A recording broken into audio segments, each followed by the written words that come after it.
कुलदीप कुमार का रुख करूंगा, आम आदमी पार्टी के प्रवक्ता का, क्योंकि मुझे अरविंद केजरीवाल याद आ रहे हैं। अरविंद केजरीवाल क्यों याद आ रहे हैं? क्योंकि उनकी आदत रही है हिट एंड रन की। जब वो आए थे तो 470 पेज का एक डॉक्यूमेंट दिखाते थे शीला दीक्षित सरकार के खिलाफ उनके पास था, जो आरोपों का, इल्जामों का, लेकिन वो 470 पेज कभी खुले नहीं। इसके बाद भी आम आदमी पार्टी की राजनीति हिट एंड रन पर चलती रही। अरविंद केजरीवाल आते थे प्रेस कॉन्फ्रेंस में, कहते थे मैंने 2 लोगों को बात करते सुना है, फिर कहते थे कि मुझे खबर मिली है, लेकिन वो जो आरोप लगाते थे उन्हें कभी सिद्ध नहीं कर पाते थे। सरकार चली गई। कुलदीप कुमार, आपको लगता है कि ममता बनर्जी और तृणमूल कांग्रेस का भी यही हाल होने वाला है पश्चिम बंगाल में? अनुराग जी, देखिए, ये सबसे बड़ी बात तो चिंता की ये है कि अभी तक जो आरोप लग रहे थे वो सेंट्रल एजेंसीज पे लग रहे थे, ईडी पे, सीबीआई पे, कि भाजपा की सरकार इस देश में सेंट्रल एजेंसीज का दुरुपयोग कर रही है। अगर एक स्टेट की मुख्यमंत्री ने अगर ये सवाल आज सेंट्रल फोर्सेस पे खड़ा किया है तो ये बड़ा चिंता का विषय है। और ये भारतीय जनता पार्टी को, देश के गृह मंत्री को ये बात समझनी पड़ेगी कि चुनाव आते हैं, चुनाव जाते हैं, लोकतंत्र की प्रक्रिया है। चुनाव जीतते हैं, चुनाव हारते हैं, लेकिन चुनाव जीतने के लिए, चुनाव हारने के लिए अगर एक मिनट मैं आपके बीच में नहीं बोल रहा ना, आप मत बोलिए, आप सुनिए, चुपचाप बैठ के, बीच में बोलिए आप, है ना? तो हम सबको सोचना चाहिए, हम सबको इसमें विचार करना चाहिए। और भाई, आर्मी गृह मंत्री को, अरे प्रदीप भाई बात खत्म हो जाने दीजिए। आपकी मेरी बात रक्षा मंत्री को करती है, सभी को अपना रक्षा मंत्री को अपना मत रखने का अधिकार है भाई। क्या रक्षा मंत्री को ईडी सीबीआई किसको रिपोर्ट करती है?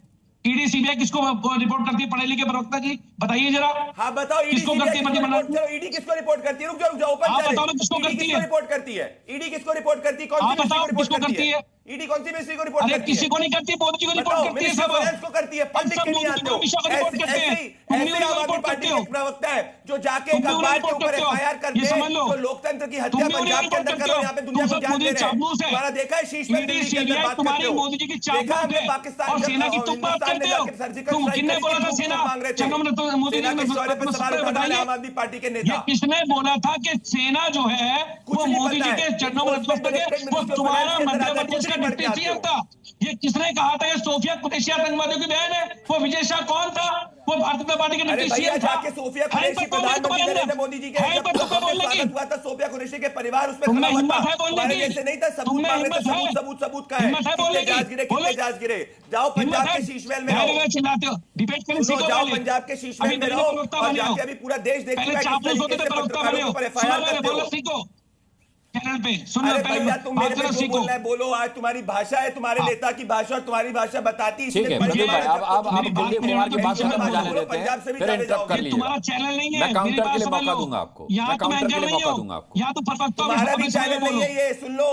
कोई अरविंद आपका नाम कुलदीप नहीं, मेरा नाम कुलदीप है, समझ गए?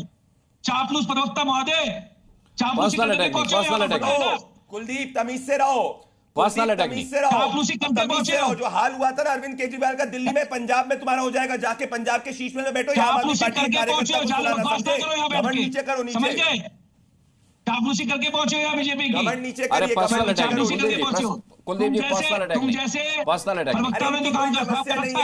इसीलिए हो रहा है क्योंकि जमानत मुझे लगता है लड़ाई खत्म नहीं होगी, मैं दूसरे प्रवक्ता का रुख करूंगा। तब जाके ये हाशिए पे नोटा के बराबर रहेंगे। अनुराग जी ठीक नहीं, मैं फिर ऐसे मैं बोलूंगा। ठीक है, मैं निवेदन कर रहा हूं प्रदीप भाई, आपसे निवेदन कर रहा हूं, कुलदीप जी की बात खत्म हो जाने दीजिए, और भी कई मेहमान अपनी बारी का इंतजार कर रहे हैं सर। हाँ कुलदीप जी, बात खत्म कीजिए। देखिए, मैंने कहा कि सेना का अपमान तो उन्होंने किया था, उन्होंने कहा था कि मोदी जी के चरणों में सेना नतमस्तक है। किसने कहा था? ये जगदीश देवड़ा ने कहा था, सुन लिया। अब ममता बनर्जी पर आइए। हाँ तो मैं बता, मेरी बात तो पूरी हो जाए पहले। हाँ। अनुराग जी, अब आप भी प्रदीप जी को समझाते, बात अलग है। मेरा कहने का मतलब ये है कि अगर आज जिस तरह से ईडी और सीबीआई का दुरुपयोग इस देश के अंदर हुआ और चुनावों में दुरुपयोग करने का काम किया जा रहा है, वो बहुत दुखद है और हमें सोचना पड़ेगा, हमें विचार करना पड़ेगा। चुनाव आते रहते हैं, चुनाव जाते रहते हैं। अगर सेंट्रल फोर्स पे आरोप लग रहे हैं तो हमें सोचना पड़ेगा, फायदा आपको मिलेगा। इसमें तिलमिलाहट की क्या बात है? अगर भारतीय जनता पार्टी, अगर ये मोदी सरकार ईडी सीबीआई का दुरुपयोग कर रही है तो इसका तो फायदा विपक्ष को मिलेगा, इसमें घबराने की क्या बात है? कैसे क्या फायदा मिलेगा बताइए? नहीं, अरे एक्सपोज हो जाएगी बीजेपी, एक्सपोज हो जाएगी बीजेपी, एक्सपोज हो जाएगी बीजेपी। शुभेंदु अधिकारी, नारायण राणे, हेमंत विश्व शर्मा, ये सब एक्सपोज ही तो है। ये कौन है आप बताइए जिन पे घोटाला? ये गोपाल कांडा, ये संजीव कुमार, ये मुकुल रॉय, ये कौन लोग हैं? ये वो लोग हैं जो पहले विपक्षी पार्टियों में होते थे, बाद में वॉशिंग मशीन में नहा लिए, ईडी सीबीआई रेड कर दी, इनके केस क्लोज हो गए। इस पर असम के मुख्यमंत्री का नाम भूल गए आप, मैं याद दिला देता हूं आपको। कैसे ईडी सीबीआई का दुरुपयोग हो रहा है देश के अंदर? कैसे ईडी सीबीआई का दुरुपयोग किया जा रहा है? ये चिंता का विषय नहीं है क्या? आप चुनाव जीतेंगे, कुछ भी करेंगे, आप अधिकार जवाब बनाएंगे। मतलब आप ममता बनर्जी पर नहीं बोलेंगे? ममता बनर्जी ने जिस तरीके से सेना का अपमान किया उस पर नहीं बोलेंगे? मैंने सेना का अपमान किया, इसमें सेना का अपमान वाली कौन सी विषय? सेना का अपमान कोई नहीं कर सकता है देश में। हम सब लोग दिल से सेना का सम्मान करते हैं, हमारे ब्लड में सेना का सम्मान कर रहा है। सेना का अपमान कोई नहीं है। अगर सेना का अपमान कोई करता है तो भारतीय जनता पार्टी है। भाई मैं कह रहा हूं ममता बनर्जी ने जो कहा फोर्ट विलियम से बैठ करके सेना का एक अधिकारी एसआईआर के लिए काम कर रहा था, बीजेपी को फायदा पहुंचाने की प्रक्रिया में लिप्त था, इस विषय पर मैंने आपका कमेंट चाहा था, वो आपने अब तक नहीं दिया। अनुराग जी, मैंने कहा ना, अगर ऐसे किसी अधिकारी के विषय में कहा गया है और भारतीय जनता पार्टी अगर इस तरह से दुरुपयोग करने का काम कर रही है एजेंसीज का या फोर्सेस का भी, तो दुखद है। मैं फिर कह रहा हूं चिंता का विषय है, हमें विचार करना चाहिए। मतलब आप ममता बनर्जी के आरोप को सही मान रहे हैं? सीधी सी बात है। प्रदीप भंडारी आम आदमी पार्टी में ममता बनर्जी के आरोप को सही मान रही है, कह रही है अगर बीजेपी इस तरीके का काम सेना के किसी अधिकारी से करवा रही है तो ये जांच का विषय है। देखिए, हम आम आदमी पार्टी से और कुछ उम्मीद भी नहीं कर सकते, क्योंकि ये वो पार्टी जिसके नेता ने जब हिंदुस्तान में सर्जिकल स्ट्राइक करी थी तब जाके थे इन्हें प्रूफ दो। पर आज देश ये देख रहा है, आज ये देश देख रहा है कि कैसे पंजाब के अंदर ये पत्रकारों के ऊपर रेड कर रही है पंजाब की पुलिस, और सुप्रीम कोर्ट से भी इनको करारा तमाचा मिला है।